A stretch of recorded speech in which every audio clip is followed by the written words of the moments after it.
Yang ini dibaca E, ini dibaca E, dan ini dibaca E.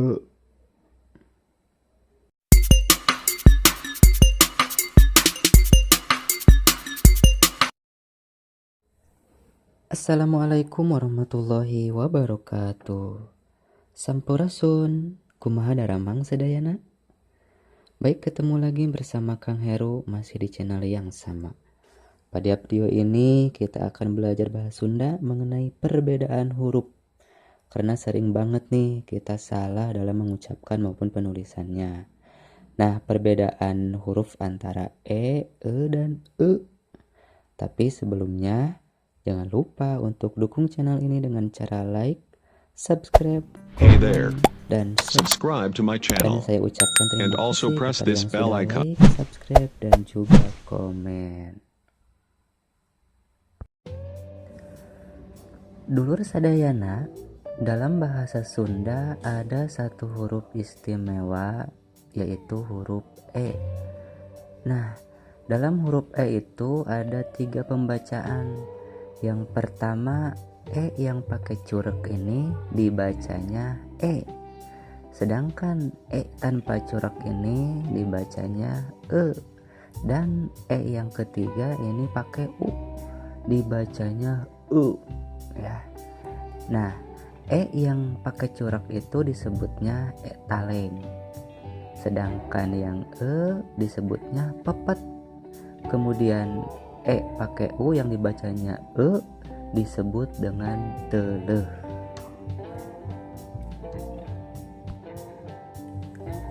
Baik, kita lihat beberapa contoh bagaimana cara pengucapan dan juga contoh kalimatnya.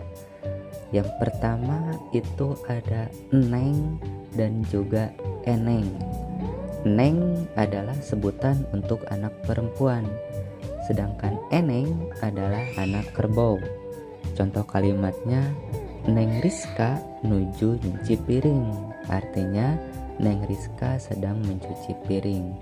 Kemudian eneng, anak munding ngaranna eneng. Maksudnya anak kerbau disebut dengan eneng. Contoh yang kedua adalah angen. Angen dan juga angen, ya. Kalau yang ini dibacanya angen dan yang ini adalah angen. Angen adalah ulu hati, sedangkan angen adalah sayur berkuah. Contoh kalimatnya, aduh abdi meuni nyeri angen. Artinya, aduh saya sedang sakit ulu hati. Kemudian contoh yang kedua kalimatnya adalah bikokom nuju masak angen lodeh. Maksudnya bikokom sedang masak sayur lodeh.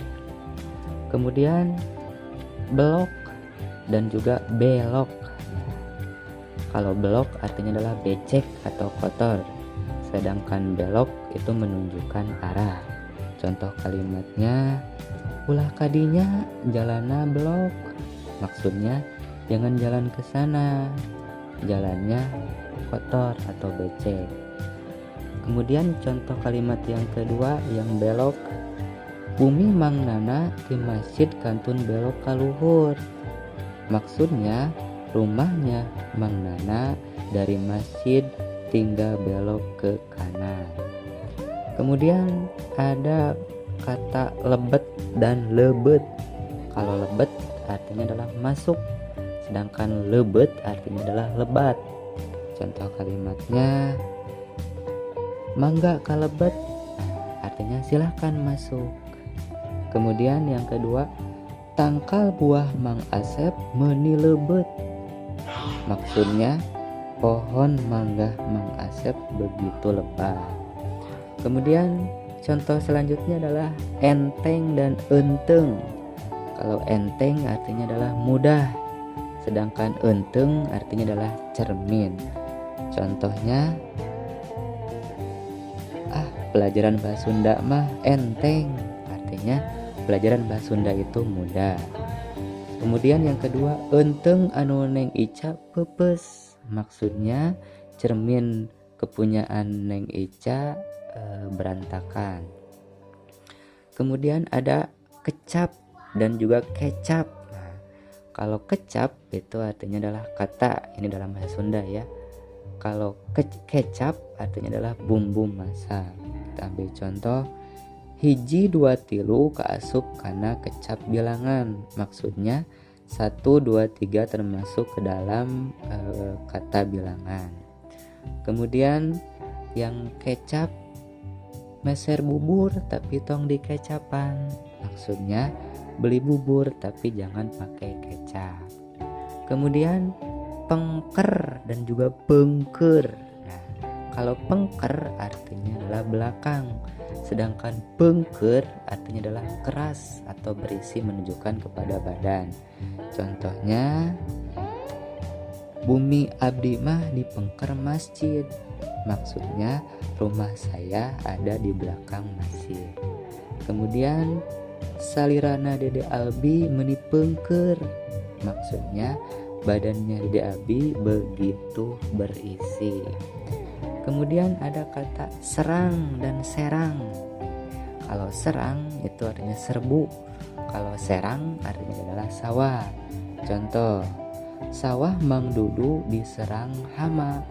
Maksudnya sawahnya Mang Dudu itu diserbu oleh hama.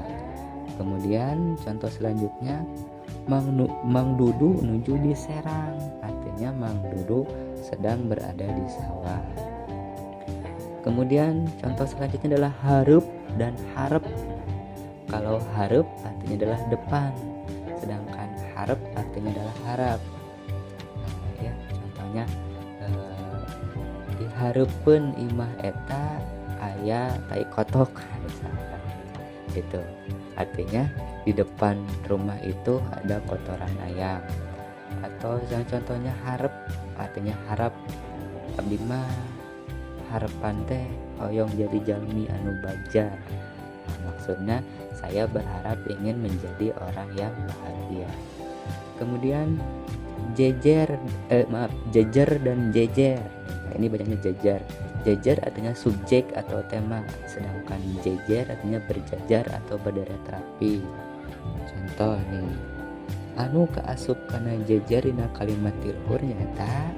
Itu pertanyaannya, artinya yang termasuk pada kalimat atau subjek dari kalimat di atas adalah.